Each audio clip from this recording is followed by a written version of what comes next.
What's up, everybody? It's time for another episode of Queer in Present Danger. We are still in Pride Month. We're still feeling proud. We're still doing all of the things that we do. I am your host. I am JB. I am here with my two beautiful, lovely, talented co-hosts. First, we're going to give it to our resident daddy, our resident professor, Tig. Hi, Tig. Hello. How Hello, are you? everyone. How are you doing? I'm recovering. It's fine. Everything's Yeah, fine. yeah. It's been a day. It's been a day. But I'm doing good. I am always happy when Pride Month comes around. It's always a wonderful thing. So it's other than the randomness of things this evening, it has been a wonderful Pride Month so far. Yeah. It has been a wonderful Pride Month. And now we have to take it to our resident diva. I was gonna say, I guess I could say I'm Tig, he, him pronouns. Hey, I'll do an actual intro. How about that? I'm a professional. We also have with us today our diva, our resident tall drink of water. Oh. Our rich white woman in her rich white woman home. Tyler. What is up, everyone? Hey, Ty, how are you doing? I'm feeling good as hell. Diva. Guys, we are here celebrating Pride Month. It has been a fantastic time. We are going to continue our Pride series that we had done. Last episode, me and Tyler both talked about what Pride means to us. We gave you a little bit about the history of Pride. So this week, we are going to dive right into it. And, we love to dive right into it. Some of us like things dived into us, but it's different. You know what I'm saying? It just spilling the tea. Everyone has their fun. It's fine. Bottom pride out here. You know what I'm saying? You got to do what you got to do. Cheerios and pennies. I'm about to change this background though because it's starting to make me sick. You're gonna not. I feel very ethereal. I know. I hate to drop the. I hate to drop the rich white woman facade. Maybe if I turn off the touch up. Nope, it's not that. Let me go watercolor. Listen, guys. Oiled machine. What? It's a well-oiled machine. Pay no attention to the man behind the curtain. The man behind the curtain. Hey, a lot of people have fun whenever they don't know who the man behind the curtain is. That's the bricks from Stonewall, guys. Look at them. That's the bricks from Stonewall. The bricks from Stonewall. Do it. Tig, why don't you tell us what Pride means to you? Absolutely. It's wonderful and not planned. We don't script shit on this show, but it's not a planned statement. But for me, Pride has always been about the struggle. It has always been about trying to progress forward and being proud of who you are in a world that it felt like we were making progress, and then certain forces came charging in to stop people from being able to live their lives and be who their true selves were. So for me, Pride has always been about that struggle. It's about trying to find that equality that we have not obtained. I could comment along with some of my other co-hosts about what gay marriage did negatively for the community, but it honestly, I feel like Pride is all about trying to find that community and building that connection with the people around you who are just trying to live life together and be happy with who they are. So Pride is all about just living your true selves, loving who you are, and sharing that love with the community and being there to support each other. So yeah, that's the simple version. I could definitely talk for a long time about it, but we're going to keep it a little simple so I can try to make sure I don't push us to an hour and a half. Live, Well, laugh, love. That's what I heard. oh Yep. Jesus. Yeah. Which Feel like I should just do a she's jump. white Here, hold on. woman. That'd be right. So actually, well, before we get into Kansas City Pride, because we are bipridal out here, I wanted to actually have a quick question for both of you. What was your first Pride? And we'll start with you, Tyler. So my first Pride was actually here in Tulsa, and it was, I can't remember the year, but it was back when it was still at Veterans Park.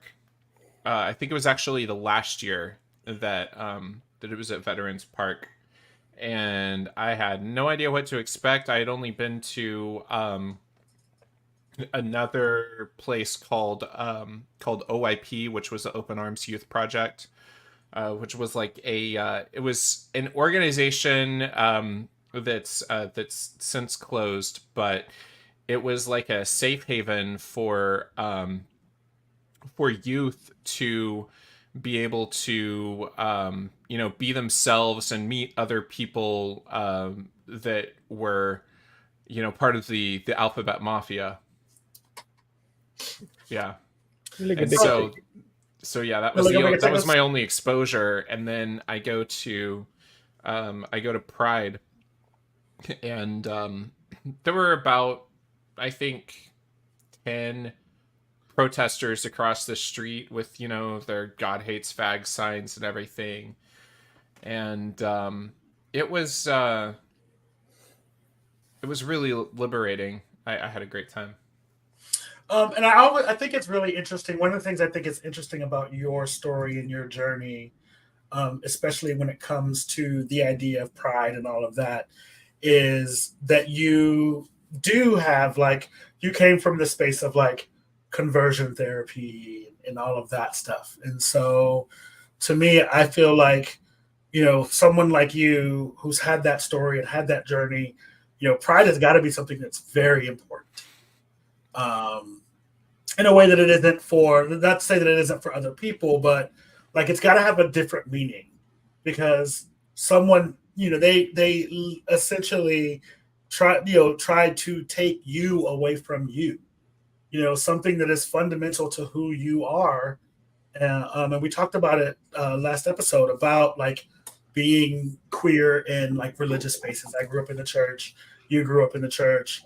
Tig, you grew up in the church as well. So like we have that religious trauma that comes from that. And so, I know for me, my first Pride was in Jacksonville, Florida in I think 2003 or 2004. And it was at the beach.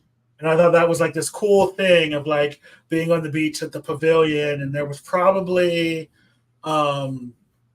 it was a huge, for Jacksonville, a huge amount of people out there. And it was the first time that I had seen, like, been out in public, like out where other people who were not part of the community could see us. And to me, that was a very powerful thing, because it was like, we're not hiding in the shadows anymore. Yeah, we would go to the gay bars and we would do those things that, we would go and hang out at those, and we made those connections. But it was the first time for me, a lot of those people I've seen in daylight. You know what I mean? And so to me, it was very, very powerful. And Tig, for you, what was your first Pride, and how did you how did you feel? So I can't remember the exact day or exact year that my first Pride was. I know that I was 22, 23, so about 15-ish years ago. I went to, it's all, I pretty much predominantly have only ever really been to St. Louis Pride. And it was at Tower Grove Park, and where they did the big parade downtown, but the big event was in Tower Grove, and then eventually they've moved like the big pride in June to downtown, but they have a Tower Grove community pride in September. But going to my first one, I remember I wasn't out yet as far as my pansexuality. I hadn't fully embraced who I was because, as you said, I was coming from a Southern Baptist home and had been indoctrinated, for lack of a better way to put it, into the immoral and shameful behavior that was the LGBT community. And it took a long time for me to really work through that. But going to that first pride, for people that don't know me, i.e., literally all of you, I am a huge energy person, and I can feel crowds, like how it feels to be in that crowd. I can draw energy from that to be more empowered to express myself and be out there. And my first pride was nothing short of moving. It was beautiful and endearing to see all of these people out there just hanging out, spending time together, and really representing who they truly were. And it was one of the most welcoming places I had ever been. And it was probably the reason why I really started to fully analyze who I am and who I was at the time and start to accept myself for who I was feeling that welcoming, safe place to be. And it was amazing. To put it simply, was the amount of support that you see at Pride is second to none. I never had that feeling in any other event or part that group that I've ever really been with before. So it really was an impactful part in my life to see that and to be a part of that. Okay, awesome. And I think that like your story for me is so interesting because it did take you a while to come into your get comfortable with your sexuality and who you are. And me, I feel like I came out not necessarily comfortable with who I was, but like everybody knew I was the homosexual. Like, you know what I mean? Yeah, I mean, I give off real straight guy vibes if you meet me. Like, it's just how I dress, how I act. You can tell I grew up in a house that had repressed feelings about things. Yeah, and I think it's really interesting because you've taken your son to pride events now, and his first one, he was 2 years old. I made sure to get him out there, and we've gone to every one with him because I want him to see that community and know that it is normal, acceptable, and beautiful to be part of it. And I think that to me, that's something that's absolutely beautiful. You know what I mean? It's something that it's one of the things I admire about you is that you are like, no, my son should see these things. So often we hear, what about the children? What about the children?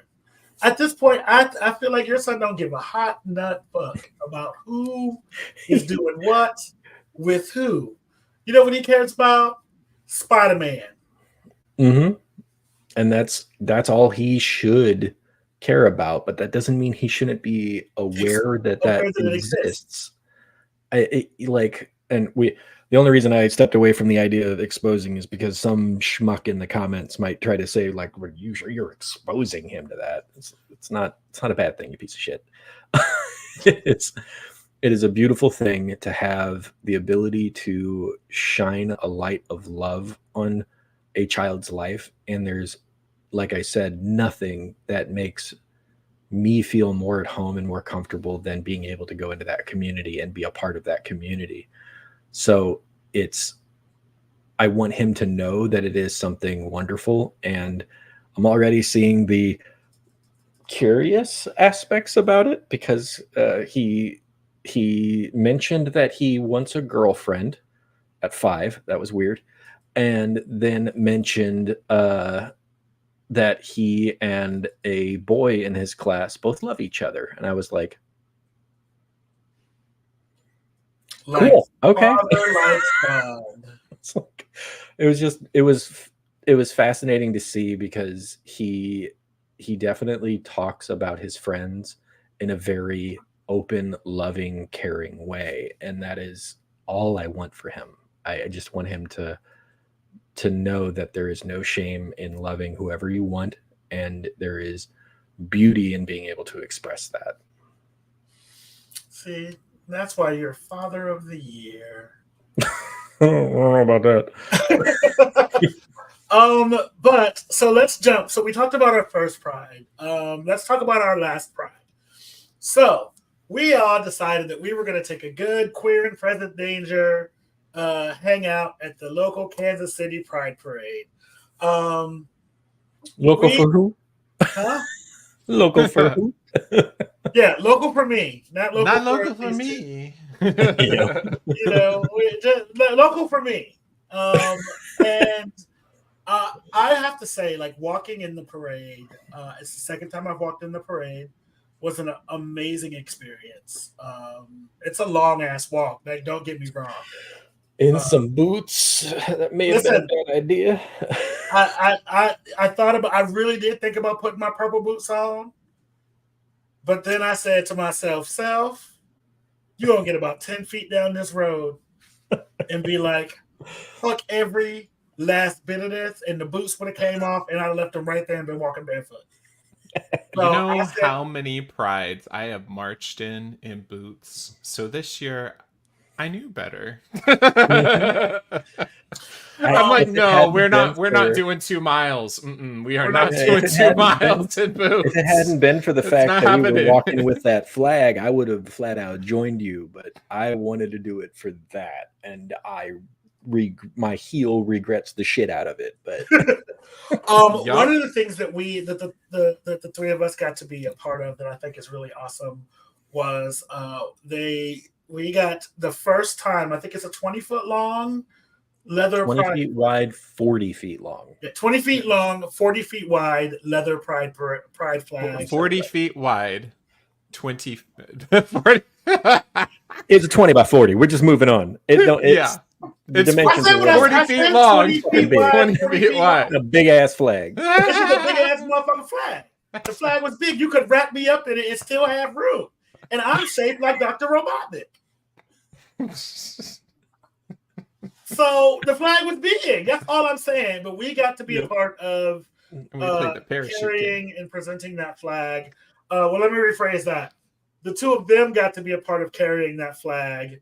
I somehow finessed my way into not carrying the flag. You got to be the Vanna Black with the sign to vote. I got to be the vanguard who brought the flag in as I carried a sign that said "Save Democracy, Vote" with the leather pride, and I gave it all she got. I was giving you model turns. I was posing. I was voguing for the girls, making sure that everybody knew that you needed to save democracy and vote, and the leather flag was coming. And there was a moment that I turned around and I looked, and I saw the flag. Too hot for TV. We're gonna get there. We're gonna get to that. It's because you were too hot for TV. I was a too hot mess for TV. They looked at that and said, "You know what? We don't have to do that. We don't have to do that." But I turned around and I saw, you see the flag kind of waving, and everybody was, and it was just this like rush of emotion that like kind of came over me, and it was just like, wow, like this is. Like, to me, that is what queerness, that is what being in the leather community, all of that is about that sense of like togetherness and that spirit of being like, like expressing yourself in the way that you want to express yourself. And this was inaugural. This was the first time that flag had been there. And I loved the group that came together for it. It was damn near every aspect of the community. You had trans folks, queer folks. I think we had a few het folks, but they were in the leather community that were walking as well. Like there was gays and lesbians. It was the entire crowd, and it was people who have been in the community for years. There's gray in this hair. And there were like baby leather folk who were, within like 2-3 years of them first stepping into the community. It was amazing to see the group that they had brought together for it. They did, and we were in front of, to give some context, for those who may have watched it the parade and didn't get to be there in person, and you're like, why didn't we see you? Well, here's why. In front of us was the local pup group, and the pups and the pony play and all of that, and they were in some risque outfits. Some would call them a little risque. There were some harnesses and some. We had 2 female presenting individuals who were in full pony gear with the latex and the thing, and there was a lot. It was hot outside, and then behind us and was leashes. Huh? I said and leashes. And leashes. There were leashes. There were leashes involved. And behind us, there was the Missy B's float, which is the local for me, queer gay bar. And they had, I guess, folks in their underwear and things like that. And so the news thought it might be a little too hot for TV to have that. And it's caused a bit of controversy. And it's something that I want to talk about because it goes along with kind of this corporatization of Pride. Because when I think about the first Pride, one of the reasons why I asked you guys about the first Pride that you went to is the thing that I can remember most about that Pride is there were corporate sponsors, but it didn't seem like it was all corporate sponsors. And what I noticed about our parade, we didn't make it to the festival, and we'll get to that in a minute.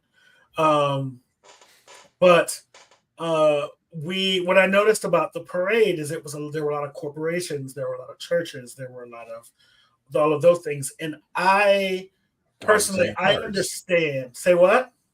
Dogs and cars and things like that. And while I get like, those sponsors are the people who pay to put the parade on, and they pay for the news to be there and all of that stuff. And there's a part of me that understands, like, they want to get a return on their investment. But you shouldn't do that at the expense of the people that are in the community, the people who are actually the queer individuals who are walking, and marching and doing those things. They should still be a part of those festivities. The literal boots on the ground. Although I was wearing tennis shoes. There were boots.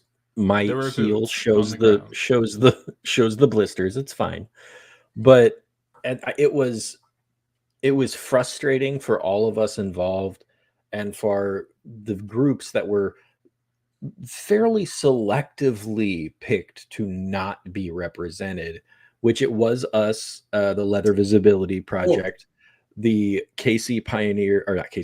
the Midnight Howl, and this blew my mind that they did not include them, but the Sisters of Perpetual Indulgence were excluded from being represented. For those that don't know, the Sisters of Perpetual Indulgence have been around for 40-ish, almost 50-something years now. And they are a group of queer nuns, for lack of a better way to put them, who go out and are there to end stigmatic hate and perpetuate universal joy. That is literally their motto about what they are trying to bring into the community and into the world.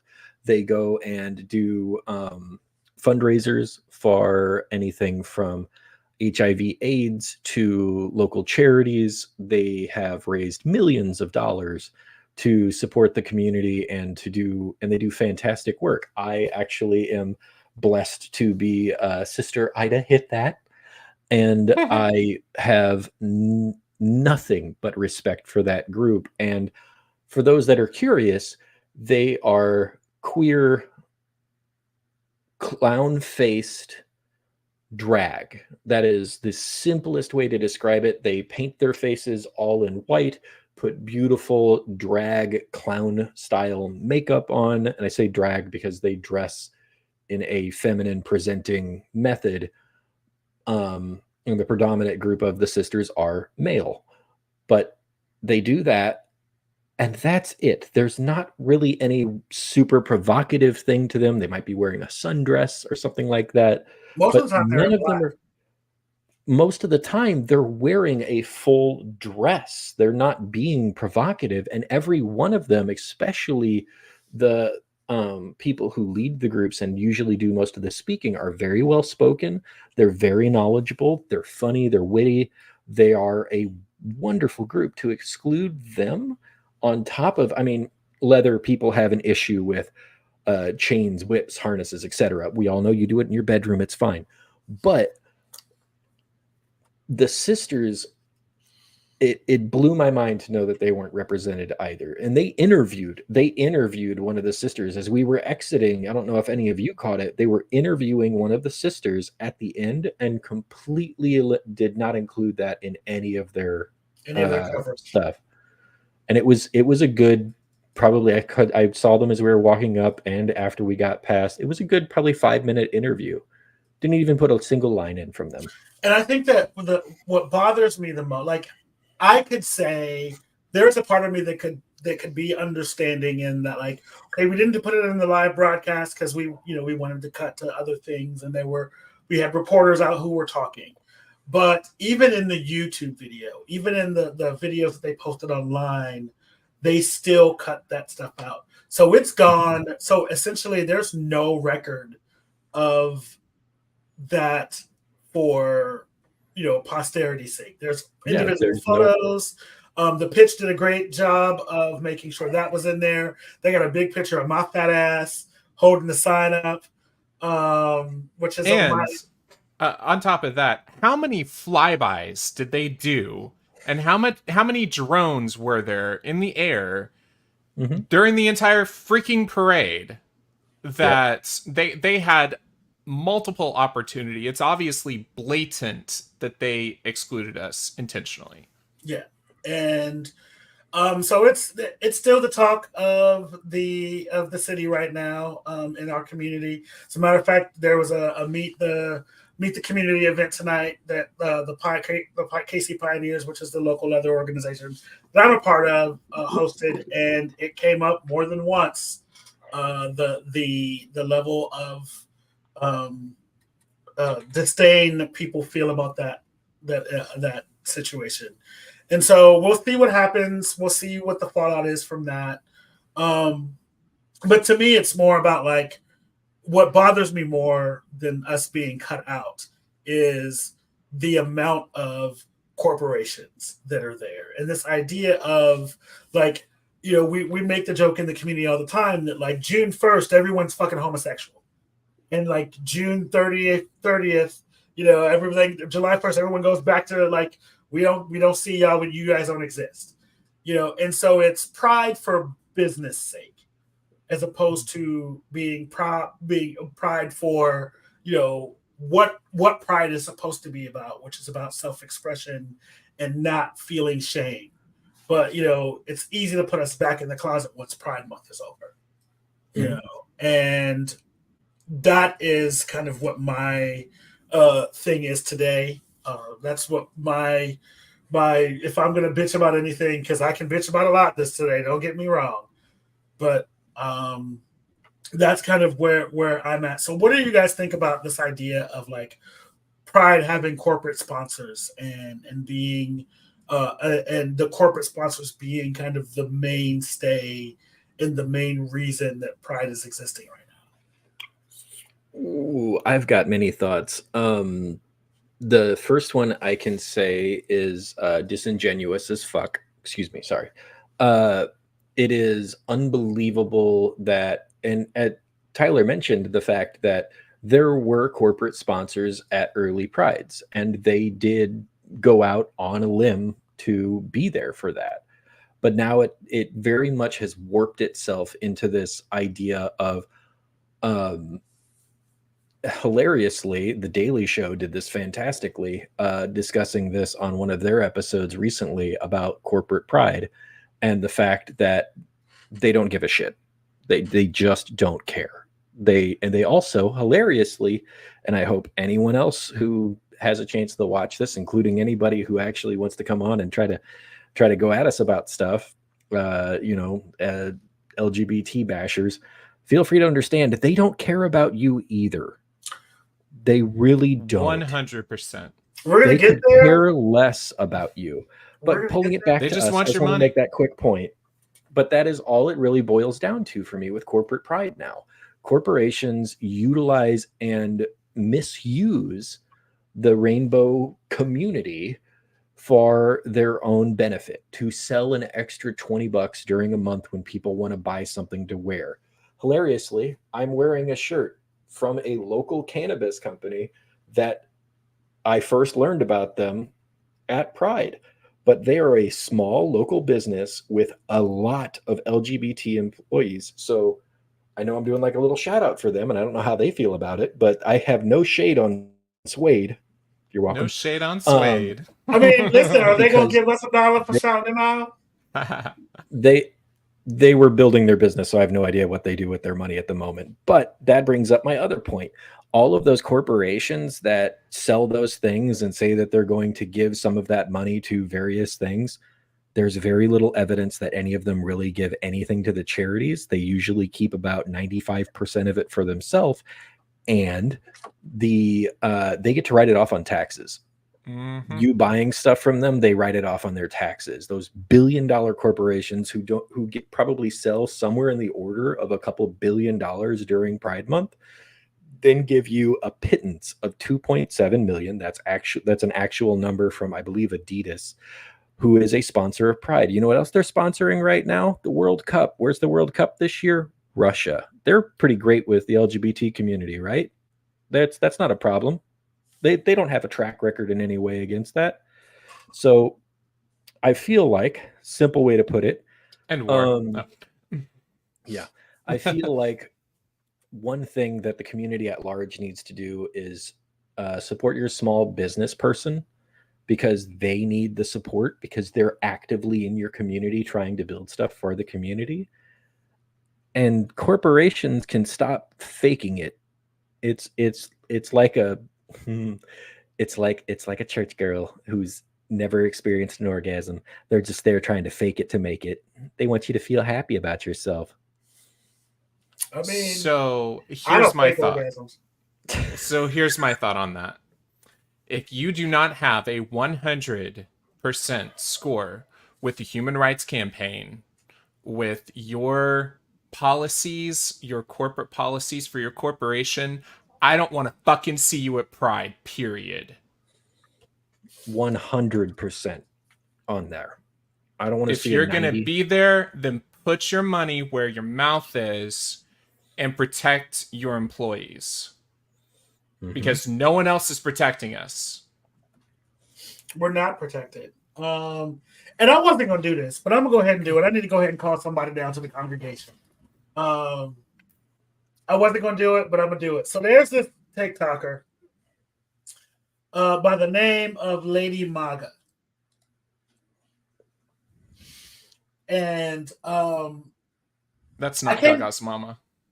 And I came across this creature.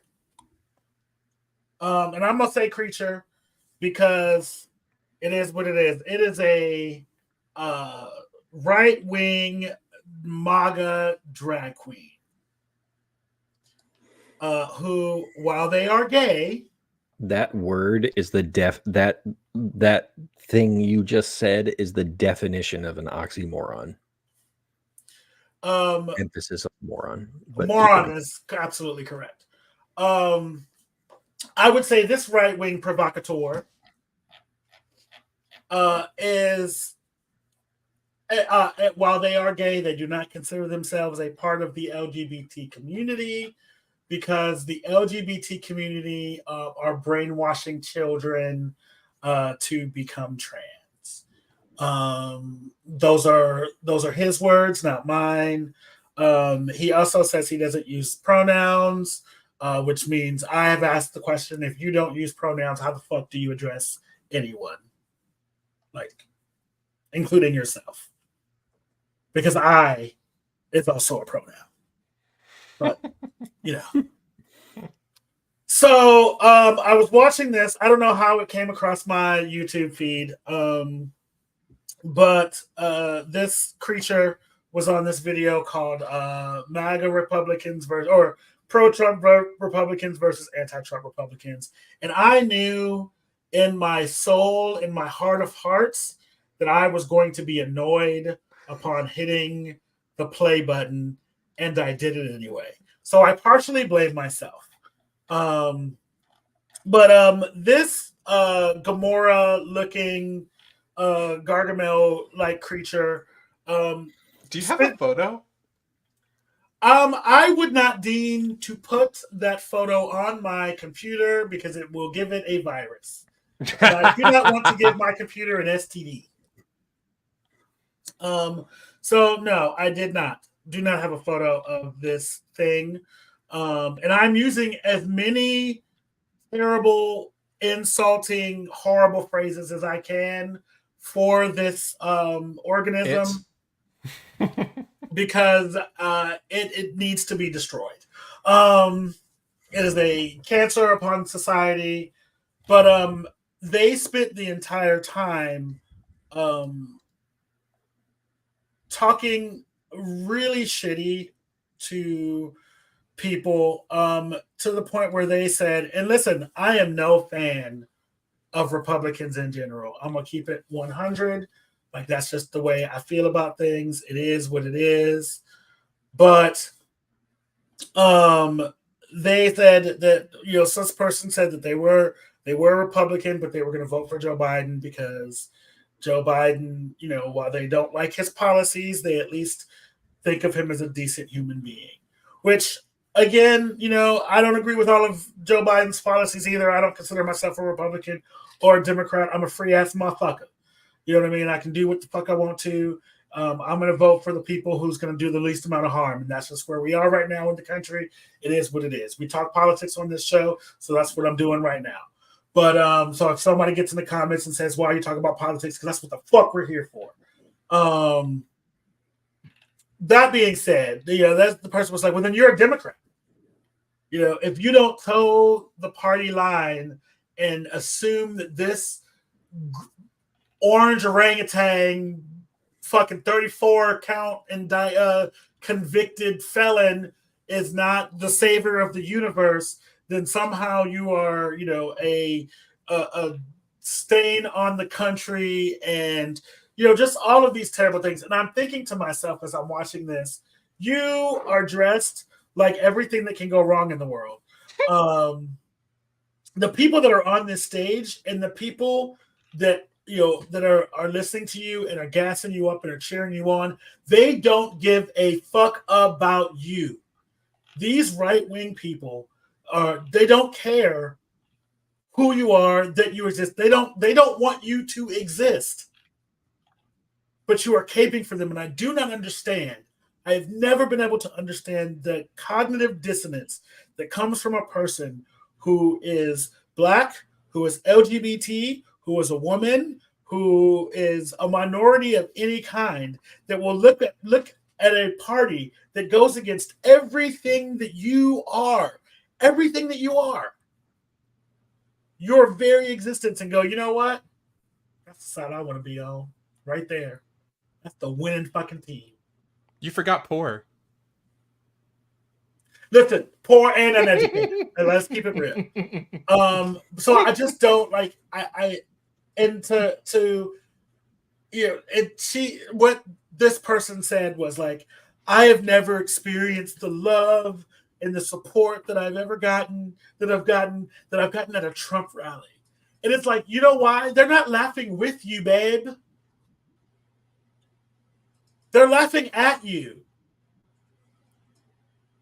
Just that love is performative. Like, it doesn't exist. They don't give a shit about you. If somebody hate crimes you at that parade or at that rally, they would jump in and kick you one good time. And you have to, like the fact that you can't see that is so weird to me. Did you find a photo of this Majestic? Or Majestic is good. Yeah, it's Ryan Woods. I don't know who Ryan Woods is. They're they're a political person. They can right-wing political person. It's terrible. What they are is terrible.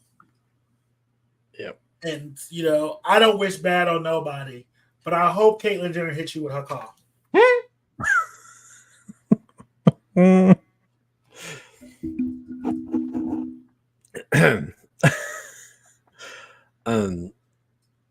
I'm happy that we had that person brought down to the congregation to discuss. But rolling back to the idea of corporate pride, it blows my mind that there are companies out there who are heralded as bringing wonderful things into the community, and even though they produce things that are fantastic for the community, they don't actually follow through and help the community. Truvada, Prep, Gilead.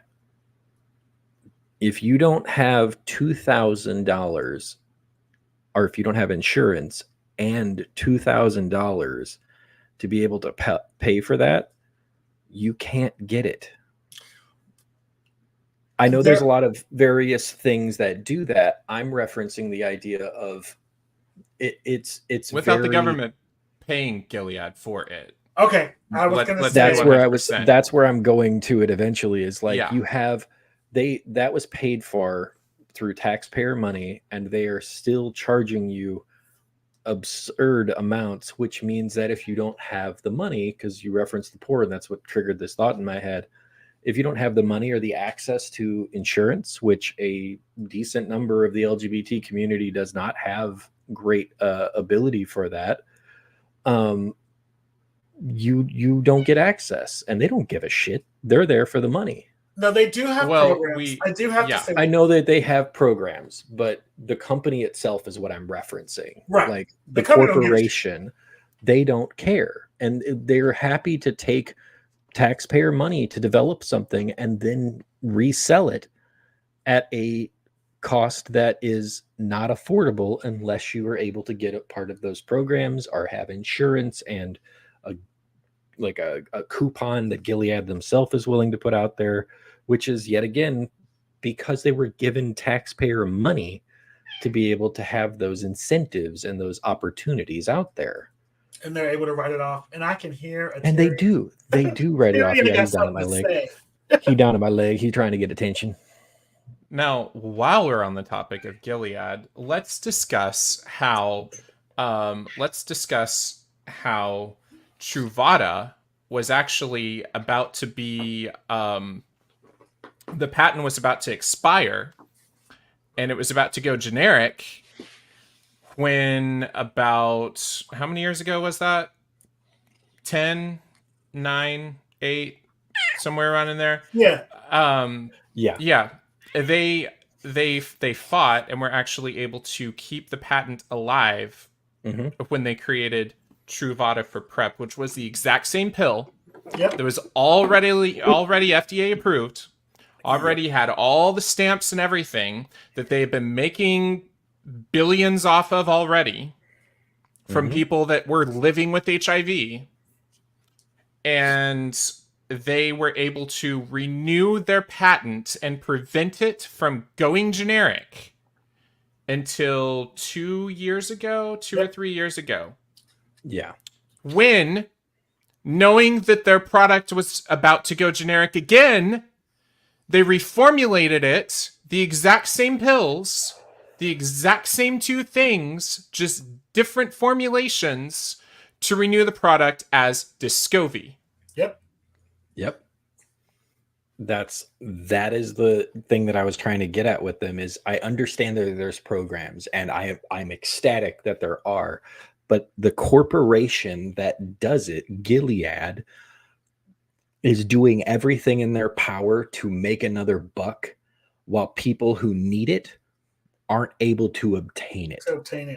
And that's been going on since. I mean, it's not just them, the Dallas Buyers Club. Everything. Yeah, and I think that there is some, to me, like that goes into the healthcare and the LGBT community, which is a thing that I definitely want to talk about at a different time period. So watch out for that. It's on a future episode. I'm already getting hot for it. I'm already ready. Listen, we all remember your 15-minute rant before we even got a chance to talk, to do the introduction the last time we mentioned healthcare. I'm gonna reel it in. Keep talking. I'm gonna reel myself in. Yeah, reel it in. Dial it back a little bit. So right now, what I want to do before we say sign off for the evening, let's talk about some, because this is going to be our last episode for Pride. As a matter of fact, I will be going up to St. Louis to be a part of St. Louis Pride as well, because homosexuality.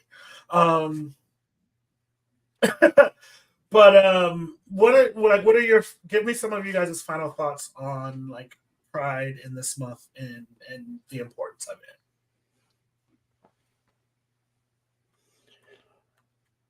I think going back to our original thing that we focus on here with politics, I think that seeing I want to say there's still currently over 560 active laws that are trying to be passed around the country against the LGBT community, most specifically the trans community. With almost 800 in the last 2 years, there has been, I think, very little that you can understate the pushback that is currently being done against the community.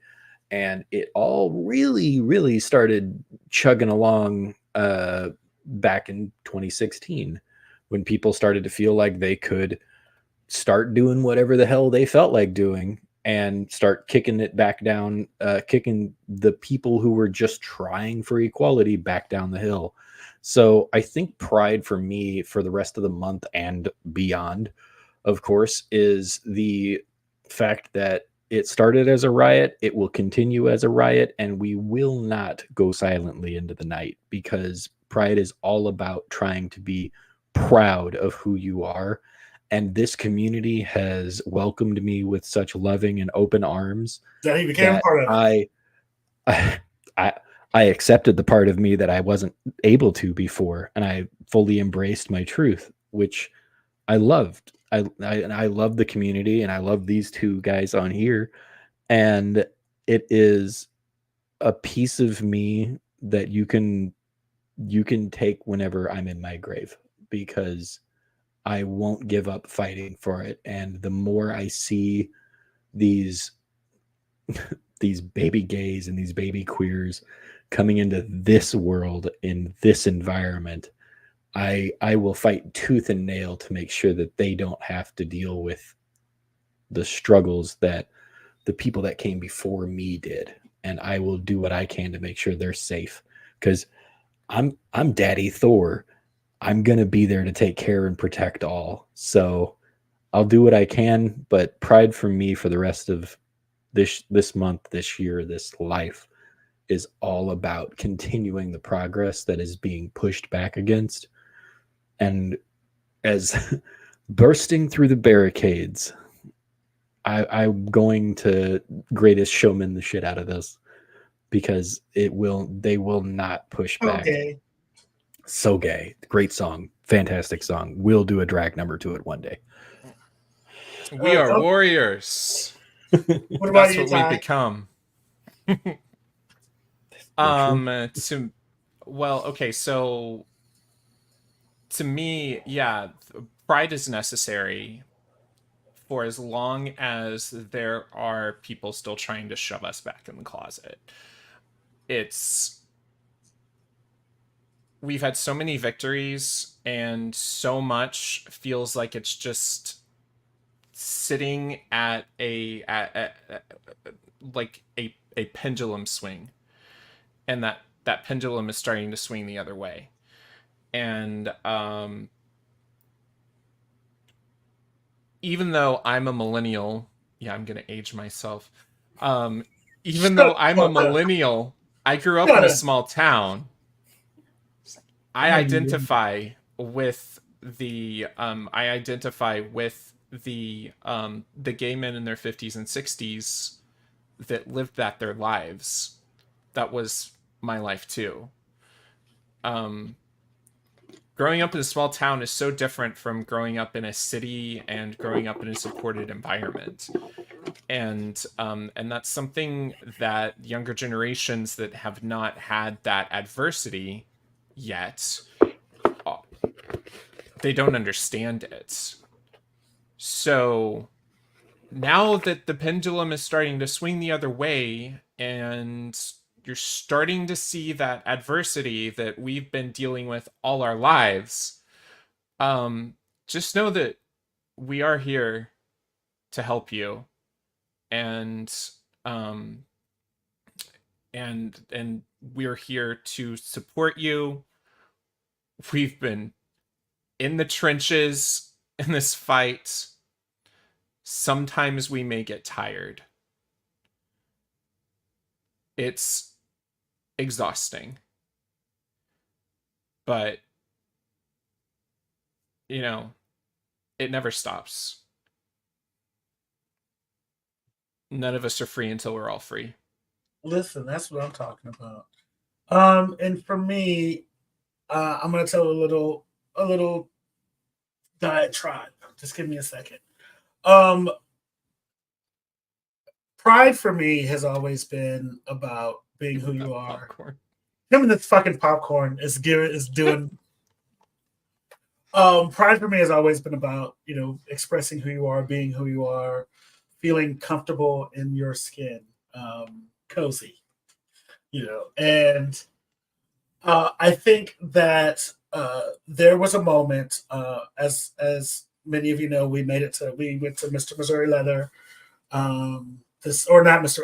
International Mr. Leather in Chicago, to hang out with the Onyx group, and there was something about being in at their IML party and seeing free, queer, Black people living their life and existing and just having so much fun and not being worried about, what the outside world was. And it reminded me of the last year at Pride. Me and Tig went to St. Louis Pride together, and there was a group of just a small group of Black queer kids that were like in the park, and they were dancing and having a good time. And I looked over and I said, there is something about seeing Black queer kids living in like living their lives unapologetically that's so amazing to me. And that's what I fight for. That's the reason why this podcast exists. That's the reason why I do the things that I do, and I go into the spaces that I go into. And I live the truth that I live. Because had I seen that at that age, if I had been the 17, 16, 15-year-old kid who was able to live in those spaces and live in that truth, I can't imagine the person I would be right now. And there's something that's just so, amazing about being able to live in your existence without fear that someone is going to have a problem with it. Someone is going to cause you hurt, harm, or danger for just existing and being who you are. And, that goes for, again, the LGBT community, the trans community, the BIPOC community, other people of color, and all of those intersections in between. And so, I titled the title of this episode, What Have You Done Today? And it's what have you done today to make you feel proud?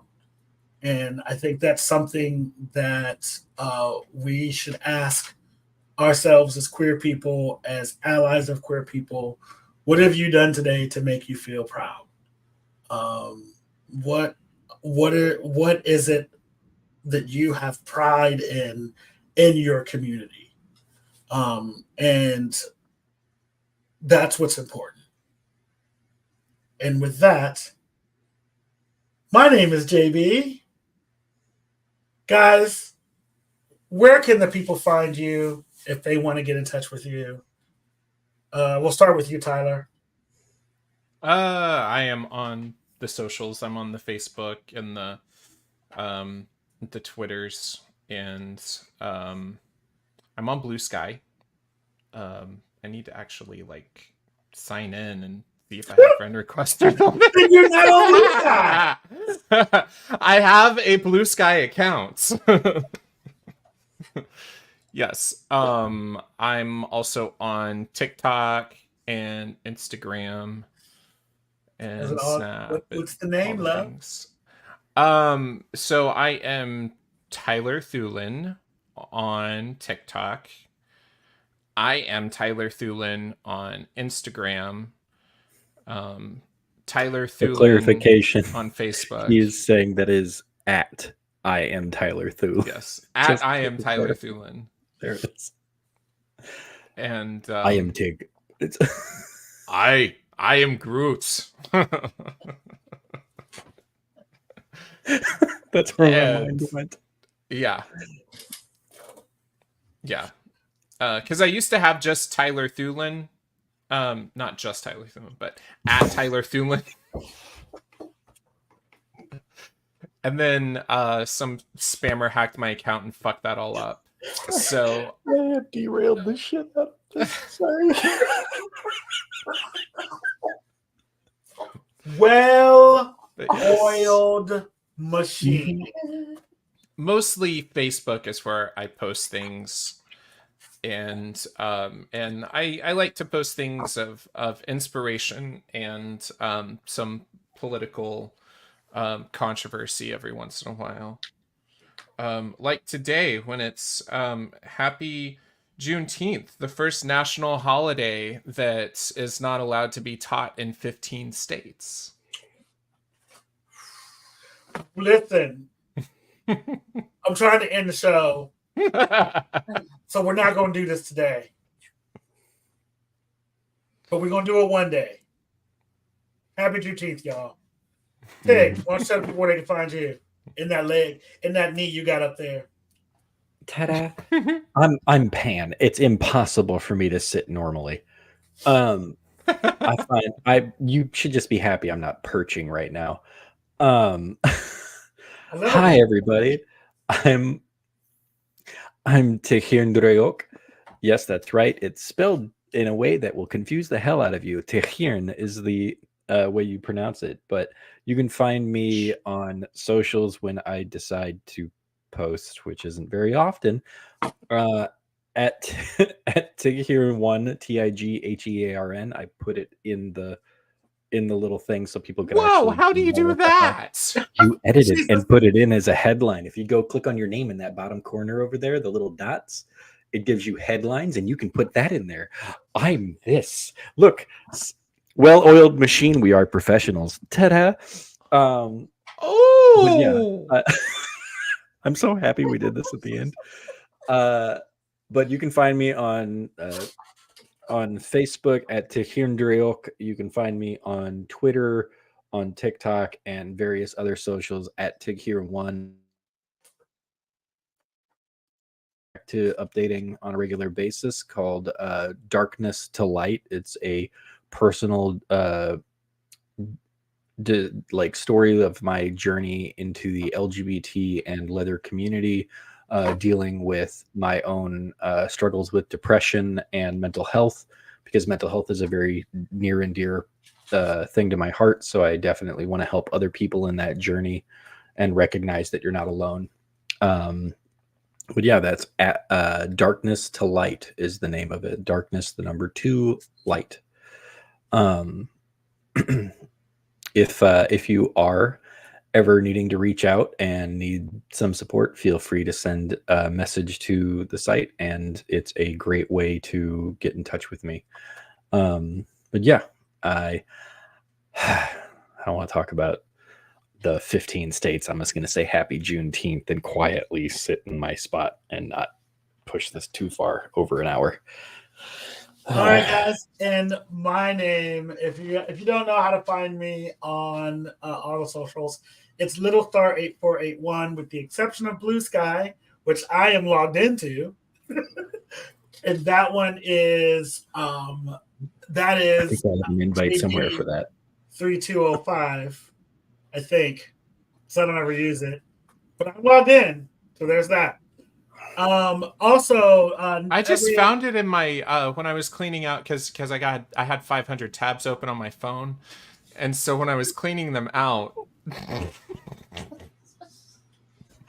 in history, I've currently got 3 different windows with 17 plus tabs in them. ADHD is not my friend. This whole end of this thing has gone real ADHD real fast. I'm at 388 now.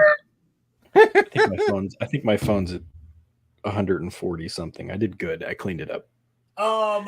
But you can find me at Little Star 8481 on most of the socials, all of the things. That's Facebook, that's TikTok, TikTok. It's not TikTok, but we'll do that later. It's TikTok. It's fine. You can find me on TikTok at KCAPC. You can find us on the YouTubes at KCAPC as well. Don't forget to like, comment, and subscribe for those.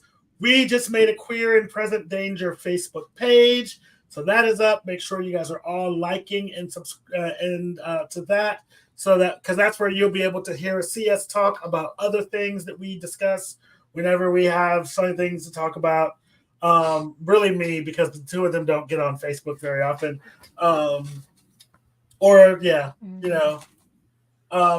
But when we're not doing this show on Wednesdays, you can also catch the 3 of us along with some other friends for our queer-coded cyberpunk game that we call Cyberqueer 3120. So that's on the So Maddie Games channel, and there's a Facebook page for that as well. Just search Cyberqueer 3120, and you can find us there. On behalf of all of us, I would like to say thank you guys for watching. We love you, and we will see y'all in 2 weeks or next week for Cyberqueer 3120. Bye-bye. I can't end the stream and do that at the same time. That's what your toes for.